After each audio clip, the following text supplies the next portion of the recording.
মূল সড়ক ধরে গেলে সিগন্যালে আটকে থাকতে হবে, তাই গাড়িটি রেল লাইন পার হতে চেয়েছিল হেঁটে চলার এই পথ দিয়ে। এতে ট্রেনের ধাক্কায় বাসটির ক্ষতি তো হয়েছেই, প্রাণ গেছে 4 জন নারী শ্রমিকের, আহত হয়েছে আরও 10 জন। এই পথটি যানবাহন সচরাচর ব্যবহার না করলেও এমন অনেক পথ আছে যেগুলো ব্যবহার করলে পার হতে হয় রেল লাইন, কিন্তু তাতে থাকে না রেল গেট। আর এসব গেটে দুর্ঘটনা ঘটে নানা সময়।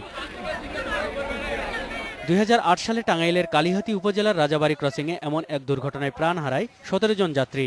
এরপর ঢাকা টাঙ্গাইল রুটে রেল ক্রসিংয়ে নিরাপত্তা বাড়াতে নেওয়া হয় বিশেষ ব্যবস্থা, কিন্তু এরপর এই পথে হয়েছে আরও নতুন সড়ক, কোনো প্রকল্প নেই, তাই এসব সড়ক রয়ে গেছে অরক্ষিত। আর শঙ্কা নিয়েই এগুলোতে চলে পারাপার। রেলগেটের এবং কি বিশেষ দুর্ঘটনা হইতেছে। এই সমস্যা আছে প্রায় সব রেলপথেই। নাটোর পার্বতীপুর রুটের নাটোর অংশেও বেশিরভাগ রেল ক্রসিং থাকে অরক্ষিত, মাঝে মধ্যেই ঘটে দুর্ঘটনা। নাটোরের স্টেশন মাস্টার বললেন, পথচারীদেরকেই চলতে হবে সতর্ক হয়ে। প্যাসেঞ্জার যারা তারা গেটটাকে উঠায় আমরা পারাপার হতে থাকি, যার পরিপ্রেক্ষিতে রোধ করা যায় না।